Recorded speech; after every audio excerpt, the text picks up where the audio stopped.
예, 우리 목사님 나오셔서 죽은 자와 산 자 사이에 섰을 때라는 제목으로 하나님 말씀 증거해 주시겠습니다.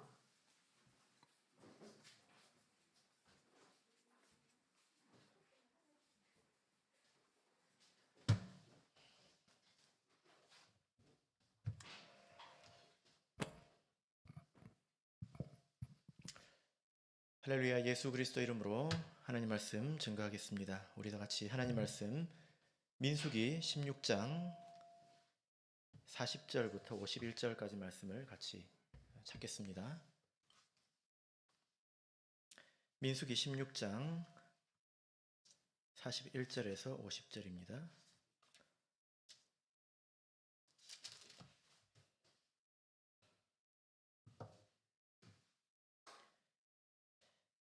자, 이 말씀을 우리 같이 읽도록 하겠습니다. 민수기 16장 41절에서 50절까지 말씀을 같이 읽겠습니다. 시작. 이튿날 이스라엘 자손의 온 회중이 모세와 아론을 원망하여 가로되 너희가 여호와의 백성을 죽였도다 하고 회중이 모여 모세와 아론을 칠 때에 회막을 바라본즉 구름이 회막을 덮었고 여호와의 영광이 나타났더라. 모세와 아론이 회막 앞에 이르매 여호와께서 모세에게 일러 가라사대 너희는 이 회중에게서 떠나라. 내가 순식간에 그들을 멸하려 하노라 하시매 그 두 사람이 엎드리니라. 이에 모세가 아론에게 이르되 너는 향로를 취하고 단에 불을 그것에 담고 그 위에 향을 두어 가지고 급히 회중에게로 가서 그들을 위하여 속죄하라. 여호와께서 진노하셨으므로 연병이 시작되었음이니라. 아론이 모세의 명을 쫓아 향로를 가지고 회중에게로 달려간즉 백성 중에 연병이 시작되었는지라. 이에 백성을 위하여 속죄하고 죽은 자와 산 자 사이에 섰을 때에 연병이 그치니라. 고라의 일로 죽은 자 외에 연병에 죽은 자가 14,700명이었더라. 연병이 그침에 아론이 회막문 모세에게로 돌아오니라. 아멘. 네, 오늘 이 시간은 죽은 자와 산 자 사이에 섰을 때라는 제목으로 하나님 말씀을 증거하겠습니다. 어떤 학교에서 시험이 있었습니다. 그런데 학생들이 너무 부족해서 선생님이 미리 답을 알려주기로 이렇게 마음을 먹었습니다. 그래서 선생님이 답을 알려줬는데 이 문제가 OX 퀴즈였어요. 선생님이 답을 알려주면 기분이 좋죠? 그죠? 그래서 선생님이 알려줬습니다. 얘들아, OX 문제가 나올 텐데 1번은 O, 동그라미이고 2번도 동그라미다. 잘 기억해라. 그러니까 학생들이 굉장히 기분이 좋았습니다. 그런데 이제 드디어 시험 날이 되어서 학생들이 시험 문제를 받고 갑자기 혼란에 빠졌습니다. 왜 그럴까요? 그게 왜 그랬냐면 1번과 2번이 서로 반대되는 문제였기 때문이에요. 아무리 눈을 닦고 봐도 1번과 2번이 반대되는 문제였기 때문입니다. 1번이 동그라미면 2번은 X여야 되고 1번이 X면 2번은 동그라미여야 되고 근데 선생님은 뭐라고 말했습니까? 다 동그라미라고 했잖아요. 학생들이 시험에 빠졌어요. 자, 이제 여러분들에게 한번 물어볼게요. 지금 여러분들이 이런 상황이다. 나는 선생님 말씀을 믿고 나는 멍청하다 이렇게 생각을 하고 둘 다 동그라미를 치겠다. 손 들어 보십시오. 별로 자신감이 없으시네요. 아니다. 이거 눈을 씻고 와도 너무나 분명한데 이거 동그라미 X지 이게 뭐냐. 나는 내 주관대로 하겠다. 예. 네.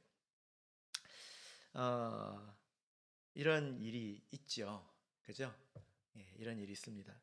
우리가 하나님 말씀을 들어보면 이런 부분이 있습니다.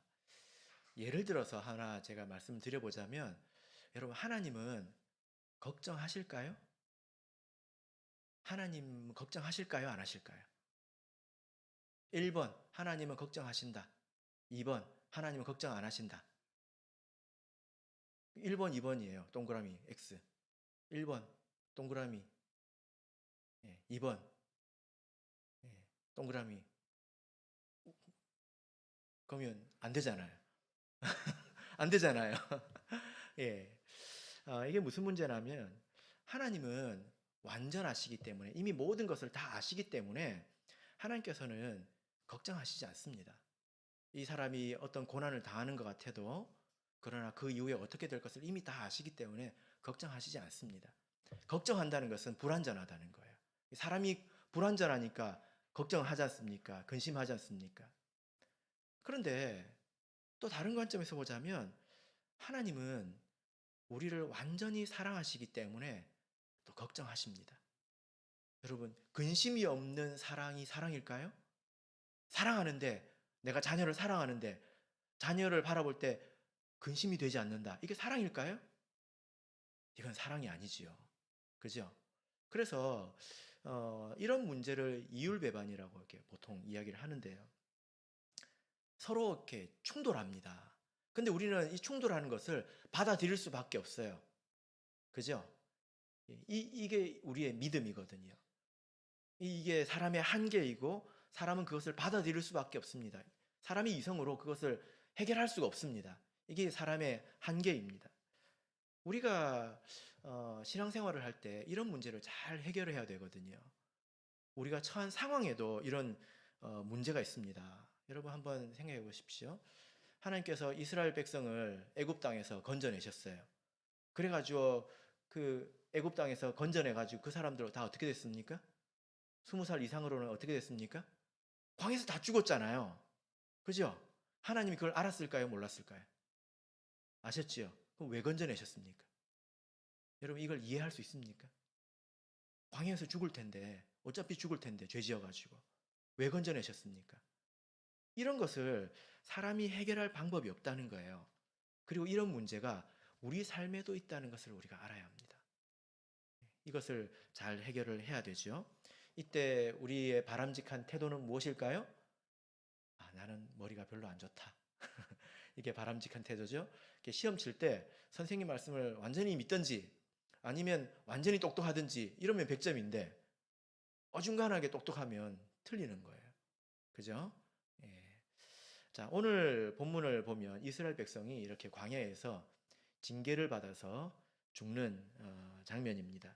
이 시작은 어떤 내용이냐면 자, 1절부터 보시면 16장 1절부터 보시면 고라라고 하는 어떤 그 이제 당의 반역에서 시작합니다. 고라 자손들과 그리고 백성의 아주 유력한 지도자 250명이 뭉쳐가지고 집단적으로 모세와 아론을 대적했습니다. 근데 이 그 내용은 모세와 아론이라고 하는 개인을 대적한 문제가 아니라 하나님께서 세우신 이 직분에 대한 대적입니다. 개인에 대해 개인적인 문제가 아니라 하나님께서 세우신 사람에 대한 대적이라는 거예요. 그래서 하나님께서 이 일에 대해서 아주 진노를 하시죠. 하나님께서 얼마나 진노를 하셨을까요? 여러분 한번 생각해 보세요. 먼저 성경 읽지 마시고 하나님께서 얼마나 화가 나셨을까요? 저러면 안 되는데 좀 혼나야 되겠네? 이 정도일까요? 그렇지 않습니다. 21절을 보실까요? 민수기 16장 21절 민수기 16장 21절 같이 읽어보겠습니다. 시작. 너희는 이 회중에게서 떠나라. 내가 순식간에 그들을 멸하려 하노라. 하나님께서 어떻게 하셨습니까? 온 회중을 멸하겠다고 하셨습니다. 그러니까 여러분 이건 되게 심각한 거잖아요. 하나님께서 이스라엘 백성 온 회중을 다 멸하시겠다 하신 적이 있습니까? 있어요. 없다고 이렇게 있다 없다 둘 중에 하나인데 없다고 해가지고 있어요. 언제 있습니까? 금송아지 만들었잖아요. 이스라엘 백성이 나와가지고 그 되게 심각한 거죠. 이스라엘 백성이 다 뭐 이제 금고리 귀고리를 빼가지고 금을 모아가지고 모세가 십계명 받으러 올라갔는데 금송아지를 만들어가지고 이 민족이 집단적으로 그 우상을 섬겼습니다. 이게 심각한 일이잖아요. 다 죽어 마땅한 일이지 않습니까? 하나님께서 화가 나셔가지고 다 죽이겠다 했는데 모세가 막았어요. 그래서 모세가 그 결렬된 중에 그 사이에 섰다는 말이 그 말이거든요. 모세가 막았단 말입니다. 그거는 이해가 되죠? 그러면 안 되거든요. 그런데 그 이후로 하나님께서 온 회중을 멸하시겠다고 한 것이 이 사건입니다. 그러니까 우리가 이렇게 생각에도 조율이 필요한데, 여러분 사람이 사는데도 이런 일이 있죠. 나는 별로 안 심각한데 쟤는 되게 심각한 경우가 있죠. 그죠? 나는 되게 심각한데 저 사람은 뭐 그 정도야 뭐 이런 일이 있죠. 뭐라고 대답 좀 해보세요. 상환이 형제. 그런 일 없습니까? 예, 별것도 아닌데 저 사람 왜 이렇게 심각하지? 있죠? 예, 있어요.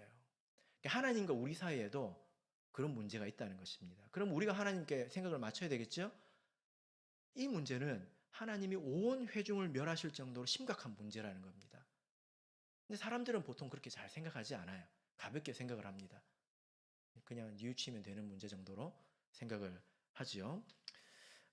그래서 하나님께서 이렇게 내가 순식간에 그들을 멸하겠다 하셨을 때 이 모세와 아론이 22절을 보면 어떤 일을 할까요? 자, 22절을 보겠습니다. 22절 읽어보겠습니다. 시작. 그 두 사람이 엎드려 가로되 하나님이여 모든 육체의 생명의 하나님이여 한 사람이 범죄하였거늘 온 회중에게 진노하시나이까. 예.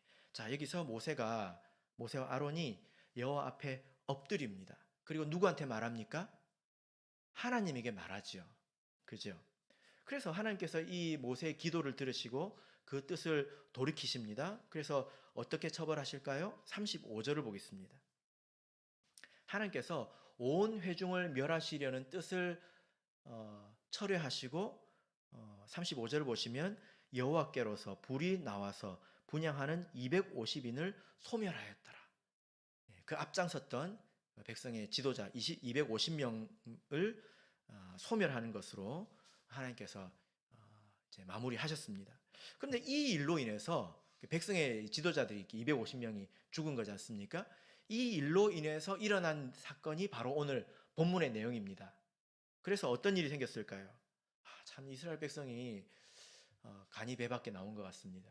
그런 걸 보면 생각하고 회개하고 뉘우쳐야 되는데 그런 것을 보고도 이게 깨닫지 못했던 것 같아요. 41절을 보시면 어떤 일이 생깁니까? 이튿날 이스라엘 자손의 온 회중이 모세와 아론을 원망하여 가로되 너희가 여호와의 백성을 죽였도다 하고 회중이 모여 모세와 아론을 칠 때에 온 회중들이 모여가지고 모세와 아론을 죽이려고 했다는 거예요.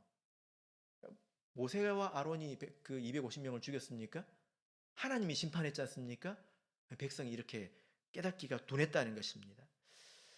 그래서 이 일로 인해서 하나님께서 진노하셔서 이 연병이 일어나죠. 이 연병 그러면 좀 어감이 안 좋은데 앞에 전자를 붙이면 쉽게 이해가 됩니다. 그럼 뭐죠? 전염병, 그죠? 전염병입니다. 그 전염병이 일어났고 그 일로 인해서 무려 14,700명이 죽은 사건이 오늘 본문의 내용입니다. 여러분 이게 성경 안에 있었던 일인데 지금은 이런 일이 없을까요? 지금은 이런 일이 없을까요? 때로 무지해서 그러니까 하나님의 생각을 우리가 이해하지 못해서 하나님의 생각과 달라서 하나님의 다스림을 이해하지 못하고 도리어 거역하고 거역에 거역을 더해서 영적인 곤경에 처하고 인생의 문제를 자초하는 이런 일들이 없을까요? 오늘 이 일들을 보면 백성이 눈을 감은 사람처럼 보이지 않습니까? 사실 지금도 그런 일이 없다고 말할 수가 없습니다. 그래도 오늘 우리가 주로 관심을 가지고 이렇게 볼 내용은 뭐냐면은 백성이 지금 다 죽을 상황이에요. 하나님께서 백성을 다 멸하시려고 하죠. 45절 보세요. 너희는 이 회중에게서 떠나라. 내가 순식간에 그들을 멸하려 하노라. 다 이제 멸하려고 하시지 않습니까? 그런데 온 백성이 죽어야 될 이 일을 14,700명이 죽는 것으로 끝났다는 거예요. 이것은 사실 모세와 아론이 한 일입니다.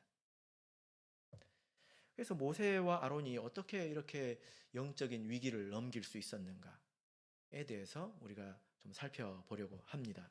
자, 42절부터 46절까지를 우리 다시 한번 읽어보겠습니다. 같이 읽겠습니다. 42절 시작. 회중이 모여 모세와 아론을 칠 때에 회막을 바라본즉 구름이 회막을 덮었고 여호와의 영광이 나타났더라. 모세와 아론이 회막 앞에 이르매 여호와께서 모세에게 일러 가라사대 너희는 이 회중에게서 떠나라. 내가 순식간에 그들을 멸하려 하노라 하시매 그 두 사람이 엎드리니라.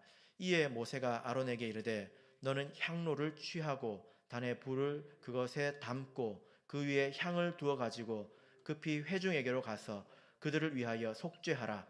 여호와께서 진노하셨으므로 연병이 시작되었음이니라. 우리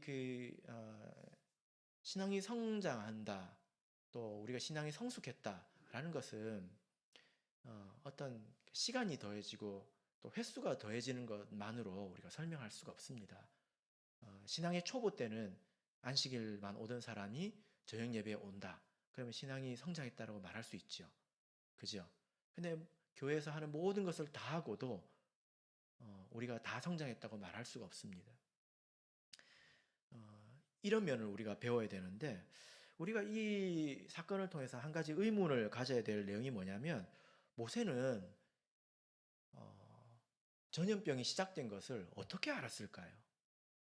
왜냐하면 지금 모세의 상황이 어떻습니까? 모세가 하나님께서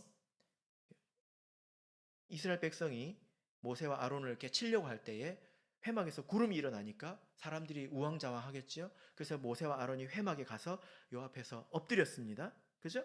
그래서 순식간에 멸하겠다 이렇게 했습니다. 그런데 지금 이 모세는 엎드려 있습니다. 여러분 한번 엎드려 보세요. 뭐가 보이나? 땅바닥이 보이죠. 그죠? 근데 엎드려서 뭐라고 말합니까? 연병이 시작되었다 이렇게 말하고 있습니다. 어디에? 백성 가운데서. 백성은 저 뒤에 있잖아요. 이게 눈에 보입니까? 안 보입니까? 안 보이지요. 그러니까 모세가 이 연병이 시작됐다는 것을 도대체 어떻게 알았느냐? 그리고 지금 이때는 모세와 아론이 하나님께 진노를 거두어 달라고 말하지 않습니다. 그때는 하나님께 말했죠. 아까는. 근데 지금은 뭐라고 말합니까? 아론을 그 향로를 들고 백성 중에 가라고 이야기를 합니다. 지금 한 게 다르다는 거예요. 그죠? 여러분 이런 의문을 우리가 가져볼 만하지 않겠습니까? 비슷한 사안인 것 같은데 모세가 다르게 알았다는 거예요. 그리고 그것을 해결하는 방법도 달랐다는 것입니다. 이게 도대체 무슨 일일까요? 모세는 이런 사람입니다. 출애굽기 33장을 보겠습니다. 출애굽기 33장 11절입니다.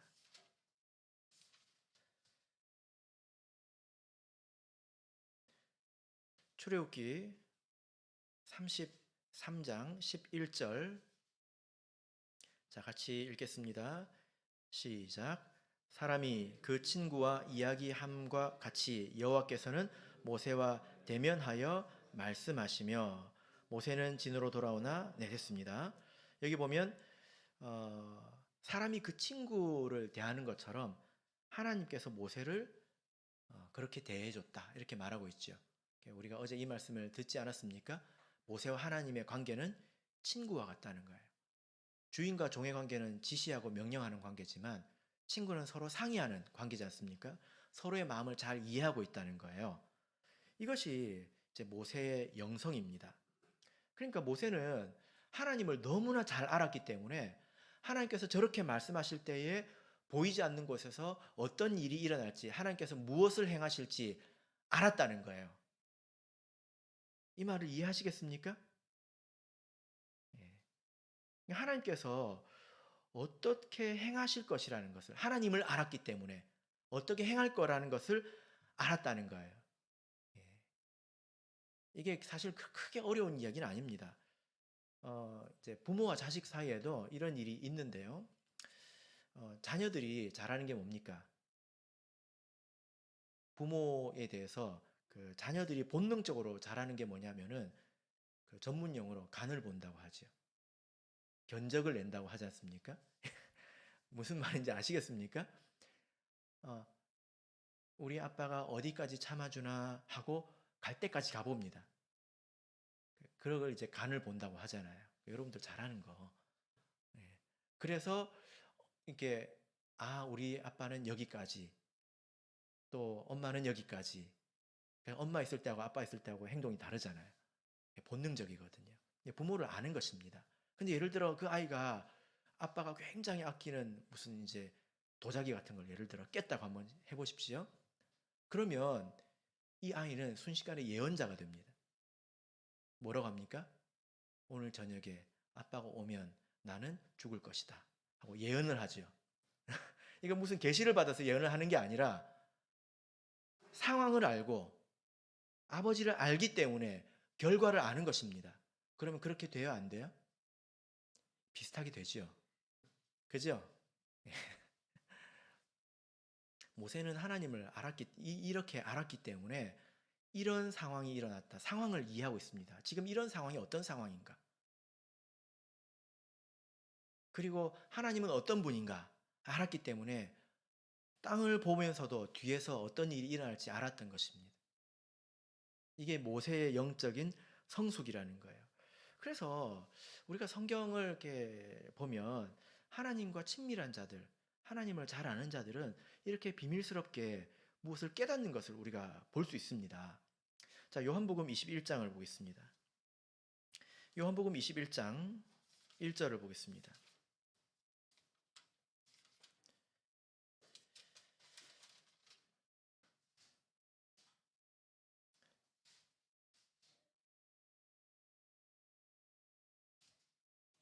자, 요한복음 21장 1절에서 7절까지 를 보시면 이 내용은 예수님께서 부활하신 후에 갈릴리 바다에서 제자들을 다시 만난 이야기죠. 예수님께서 나타나셨을 때 제자들이 알아보지 못했습니다. 자, 6절 7절을 읽겠습니다. 읽겠습니다. 시작. 가라사대 그물을 배 오른편에 던지라 그리하면 얻으리라 하신대 이에 던졌더니 고기가 많아 그물을 들 수 없더라. 예수의 사랑하시는 그 제자가 베드로에게 이르되 주시라 하니 시몬 베드로가 벗고 있다가 주라 하는 말을 듣고 겉옷을 두른 후에 바다로 뛰어내리더라. 예. 지금 이제 그 베드로가 뛰어내린 걸 보니까 육지에서 별로 멀지 않은 곳에서 그물을 이렇게 던진 것으로 보이죠. 근데 그 육지에서 예수님께서 얘들아 물고기를 잡았느냐 하니까 없는데요. 얘들아 그러면 물고기를 배 오른편에 던져봐. 그렇게 했습니다. 근데 그때 시력이 나빠서 못 알아본 게 아닙니다. 이것은 영적인 눈을 말하는 거예요. 부활하신 예수님께서 엠마오로 가는 제자들을 만났을 때 같이 걸어가면서 이야기를 나눴는데도 제자들이 못 알아봤잖아요. 이건 영적인 눈을 말하는 것입니다. 예수님께서 옆에 있는데도 모르는 거예요. 그런데 그 중에 이 예수께서 사랑하시는 제자가 시력이 2.0이라서 예수님이래 알아본 게 아닙니다. 이 일을 겪고 이 일을 통해서 주시라 이 말이 나온 거예요. 이것을 가장 먼저 깨달은 사람은 예수님께서 사랑하시는 제자입니다. 그 사람밖에 깨달은 사람이 없습니다. 이런 일들이 성경에 보면 있다는 거예요. 사도행전 12장을 보실까요?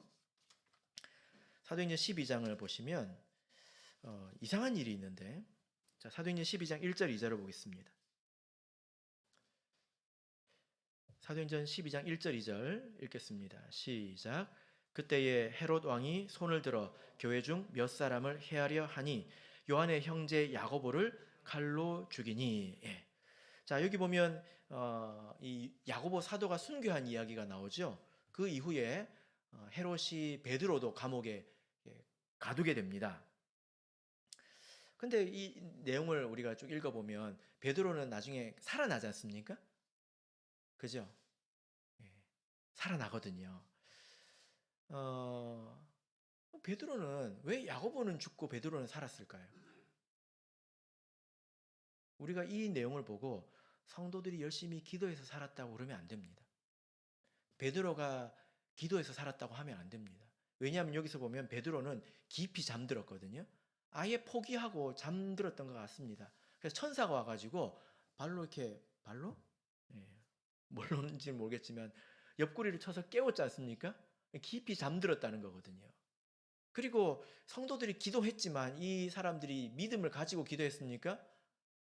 베드로 와가지고 나 베드로야 하니까 이 로데라고 하는 이 여자아이가 나와서 그걸 알고 베드로가 왔어요 하니까 집안에서 기도하던 사람들이 뭐라고 그래요? 네가 미쳤구나 그랬단 말이에요. 자기들 지금 뭐라고 기도하고 있습니까? 뭐 모르죠. 베드로를 위해서 기도했겠지요. 베드로 살려달라고 기도하지 않았겠습니까? 죽는 순간까지. 살아서 왔다고 그러니까 뭐라고 합니까? 네가 미쳤구나 하거든요. 이게 믿음으로 기도한 것입니까? 그래서 이 말씀을 보면 베드로가 살아난 이유에 대해서 베드로에게서도 찾을 수가 없고 이 교회 성도들에게서도 찾을 수가 없어요. 근데 왜 야고보는 죽고 베드로는 살았습니까? 12절을 보시면 뭐라고 시작하고 있습니까?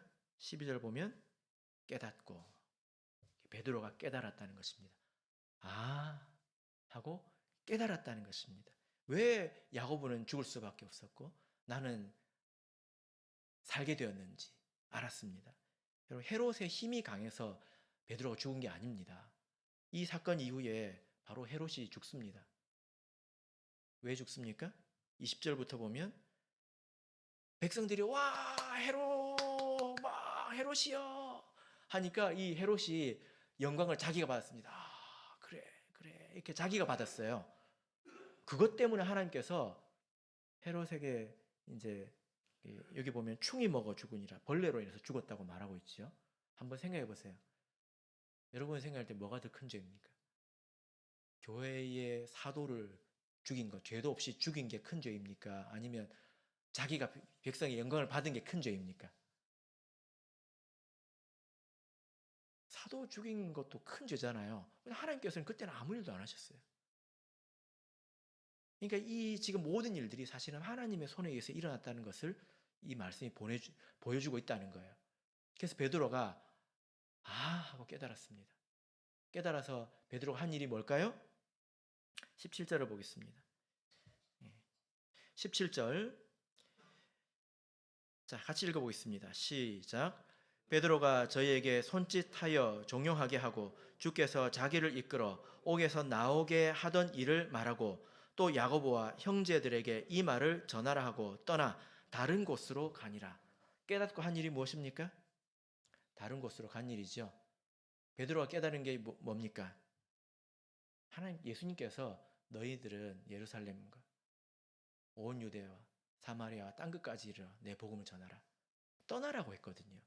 근데 지금 이 일이 안디옥의 이방 지역의 교회가 세워지기까지 사도들은 떠나지 않았습니다. 이런 일이 생기지 않으면 사도들이 떠나지 않으니까 하나님께서 이런 일을 하신 거거든요. 베드로가 아 하고 떠난 겁니다. 헤롯이 두려워가지고 떠난 게 아니에요. 깨달았다는 겁니다. 그러니까 이게 무슨 말이냐면 우리가 신앙이 성장한다고 하는 것은 이 보이는 세계를 이해하고 이게 무슨 일인지 보이지 않는 하나님을 알아서 어떤 일이 일어날 것인지 어떤 일이 일어나고 있는 것인지 우리가 영적으로 그 모든 것을 이해하는 것을 말합니다. 이런 일들이 사실 많이 있습니다. 근데 말하기가 힘들어요. 왜 말하기 힘든지 아십니까? 육신적인 안목만 가진 사람들은 말해줘도 안 믿기 때문입니다. 말해줘도 이해를 못하기 때문입니다. 그래서 말을 다 못할 뿐이지요. 권면을 해도 잘 듣지 않습니다. 그것은 성숙한 것이 아니죠.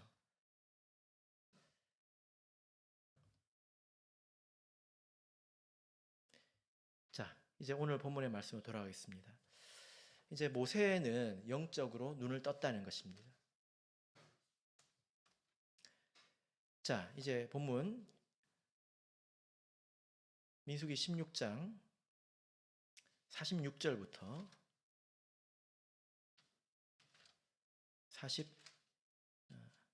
46절부터 48절을 읽어볼 텐데요. 이제는 이런 일들을 모세 혼자 한 게 아니거든요. 옆에 아론이 있지 않습니까? 아론을 중심으로 이 말씀을 한번 읽어보겠습니다. 46절에서 48절 읽겠습니다. 시작. 이에 모세가 아론에게 이르되 너는 향로를 취하고 단에 불을 그것에 담고 그 위에 향을 두어 가지고 급히 회중에게로 가서 그들을 위하여 속죄하라. 여호와께서 진노하셨으므로 연병이 시작되었음이니라. 아론이 모세의 명을 쫓아 향로를 가지고 회중에게로 달려간즉 백성 중에 연병이 시작되었는지라. 이에 백성을 위하여 속죄하고 죽은 자와 산 자 사이에 섰을 때에 연병이 그치니라. 언제 연병이 그쳤습니까? 아론이, 누가? 모세 아닙니다. 아론이 죽은 자와 산 자 사이에 섰을 때 그 일이 딱 그쳤다는 거예요. 어떤 일은 이렇게 해야 멈춰집니다.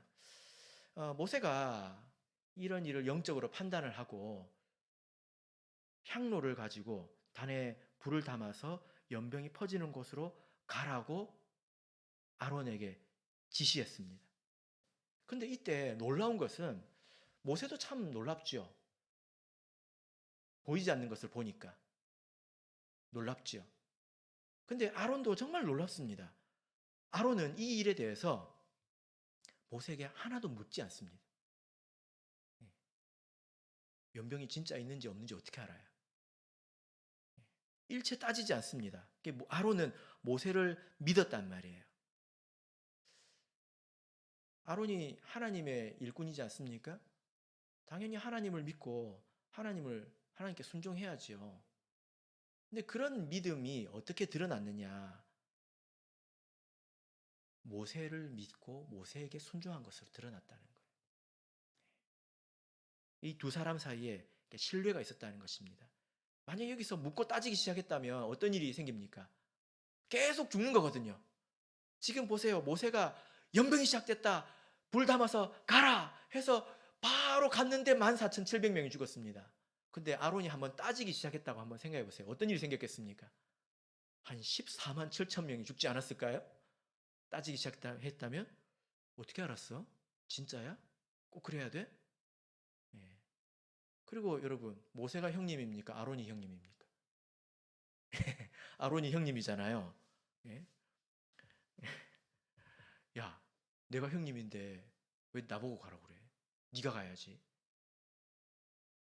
이렇게 니밀락 내밀락 했으면 어떻게 됐을까요? 백성들이 고통을 더 많이 당합니다. 더 많이 당합니다.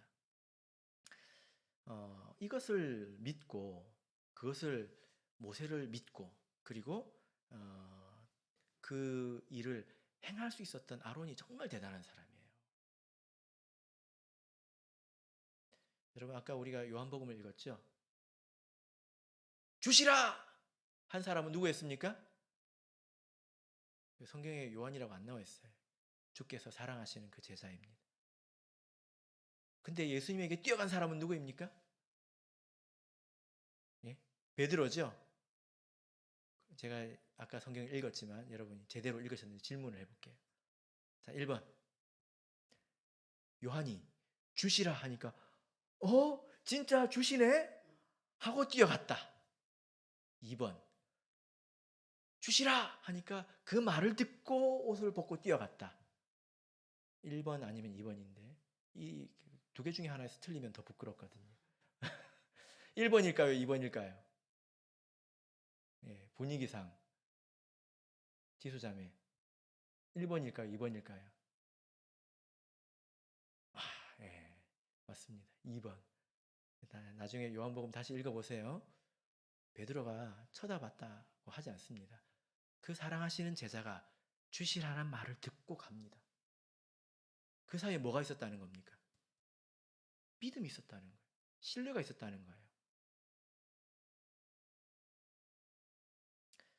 여러분 우리도 마찬가지인데요. 우리가 이것을 통해서 배울 수 있는 것은 뭐냐면 우리 교회에 성도들 사이에 또 성도와 일꾼 사이에 신뢰가 있어야 합니다. 그리고 순종이 있어야 합니다.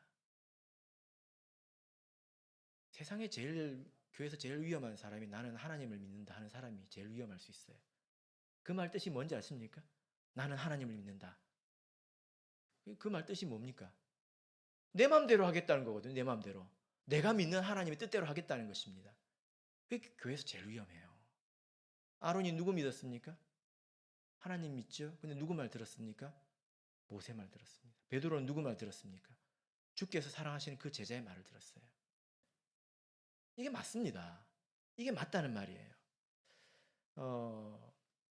그래서 우리 교회에서는 성도들 사이에 믿어줄 줄 알고 또 믿음을 줄 줄 알아야 합니다.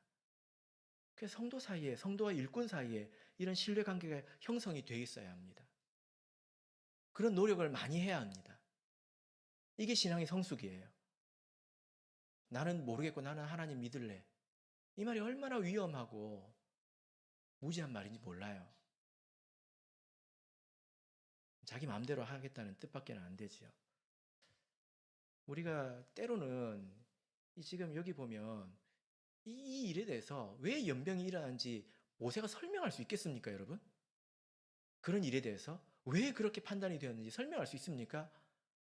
설명할 수 없습니다. 그런 일이 있기 때문에 믿어야 되는 거예요. 평소에 믿음을 쌓아야 되는 것입니다. 제가 이제 목회를 하면서도 이렇게 때로는 말하기 어려운 내용도 있고요. 말해줄 수 없는 내용도 있고 또 설명해도 못 알아듣는 내용도 있지 않습니까? 그런 내용이 있거든요. 그런 일들이 있습니다. 그래서 신뢰가 필요합니다. 제가 잊을 수 없는 일이 하나 있는데요.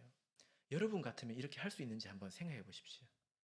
제가 어떤 그 문제가 있어가지고 기도하러 기도소에 들어가기로 이렇게 결심을 했습니다. 그때 이제 바람 목자님도 같이 가셨거든요. 기억을 하실는지 모르겠는데 그때 제가 이제 기도소에 들어가면서 기도의 힘이 좀 필요하다고 생각이 됐어요. 그래서 제가 어떤 분에게 제가 어떤 일이 있어서 어떤 일인지 아무것도 이야기 안 했습니다. 어떤 일이 있어서 기도소에 들어갑니다. 저를 위해서 기도해 주세요. 이렇게 제가 두 사람한테 이야기를 한 것 같아요. 근데 그 중에 한 사람이 네 알겠습니다 하고 이유도 묻지 무슨 일이에요? 묻지도 않아요. 네 알겠습니다 하고 제가 기도소 가는 날부터 3일간 금식을 하셨습니다. 여러분 그렇게 하실 수 있겠습니까? 목자님이 설득에 설득을 다 해서 이런 일이 있고 저런 일이 있으니까 우리 금식을 어쩌고 저쩌고 해도 잘 안 하잖아요. 그런데 이유도 묻지도 않고 목자님의 목소리가 심상치 않구나. 무슨 일이 있구나. 내가 기도를 해야 되겠다. 이게 얼마나 훌륭합니까? 제가 그 일을 잊을 수가 없습니다. 그래서 그 일이 잘 됐을까요? 굉장히 깔끔하게 해결이 됐습니다. 여러분 우리가 하나님을 믿고 예수님을 믿어야죠. 그러나 성도 사이에는 이런 신뢰가 있어야 합니다. 또 일꾼을 믿어줘야 합니다. 이게 하나님의 뜻이에요. 여기서 우리 아론을 조금 더 배워보자면 사실 이 장면은 굉장히 극적인 장면이지 않습니까? 모세가 무엇을 들고 가라고 하고 있습니까? 향로에 불을 담아서 가라고 하고 있죠. 아론도 그냥 가면 안 돼요. 향로에 불을 담았다는 것은 무슨 뜻입니까? 향로를 우리가 성경을 통해서 보면 이 향로는 속죄를 의미합니다. 그래서 속죄의 제사를 드릴 때에 향로에 불을 피워가지고 지성소로 들어가지 않습니까? 아론이 그걸 들고 갔기 때문에 그 일을 해결할 수 있었죠. 그렇죠? 그래서 우리에게도 이런 향로가 필요합니다. 이 향로가 무엇을 말할까요? 하나님께 드려지는 향을 말하겠죠. 이 향은 무엇을 말합니까? 우리가 받은 성령을 말합니다. 그 성령으로 드리는 기도를 말합니다. 아론이 그런 말을 듣고 한 일이 뭐냐면 향로를 가지고 백성 사이에 갔다는 것입니다. 이것은 기도했다는 거죠. 지금 우리로 보자면 이것은 기도로 받아들이는 것이 좋다는 것입니다. 그래서 우리가 이런 그 일꾼과 성도 또 일꾼과 일꾼 사이에 이런 신뢰를 통해서 이루어지는 기도, 거기에 성령이 더해졌을 때 이게 효력이 있다는 것입니다. 그리고 아론이 이렇게 할 수 있었던 것은 당연히 그가 백성을 사랑했기 때문 아니겠습니까? 그죠? 예. 사랑하는 마음 없이 이렇게 한번 생각해 보세요. 이 전염병이 쓰나미처럼 몰고 가고 있습니다. 차근차근 죽여오고 있습니다. 여러분, 쓰나미 앞에 여러분 설 수 있겠습니까? 이 백성을 죽이려면 내가 죽어야 백성이 죽잖아요. 그렇게 할 수 있겠습니까? 예. 이렇게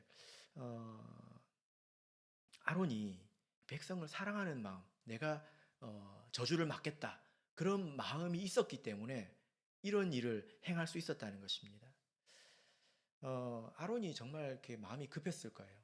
이렇게 육신적으로 이때는 실제로 어떤 사건으로 벌어졌기 때문에 영적인 그 온역이 전염병으로 사람이 차근차근 죽어 나가는 것을 이렇게 보면서 아론이 얼마나 애가 탔겠습니까?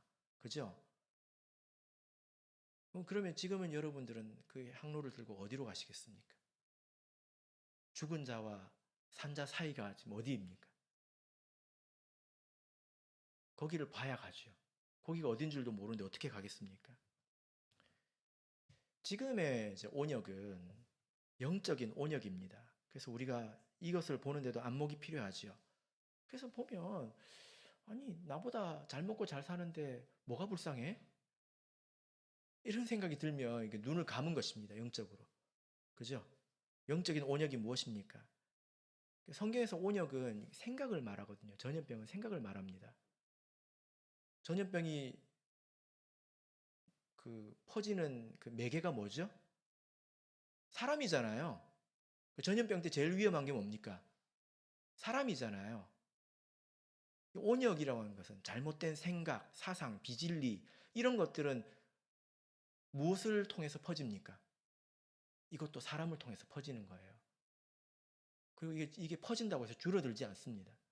그래서 이런 그 온역을 성경에서는 거짓된 사상, 생각, 비진리, 이런 것들로 비유를 하고 있는 것입니다.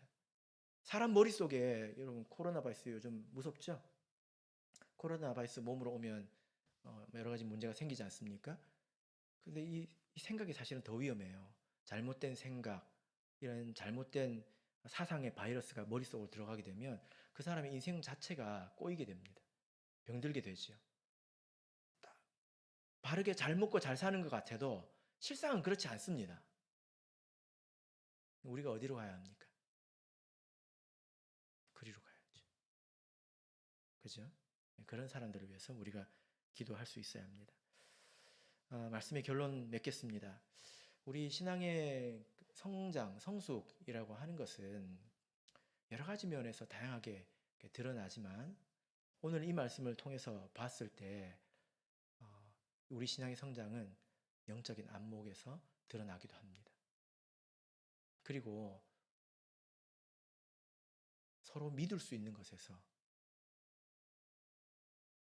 사람을 믿는 것이 아니라 하나님이 있기 때문에 사람을 믿는 거죠. 그것을 통해서 우리 신앙의 성숙이 드러나기도 한다는 것입니다.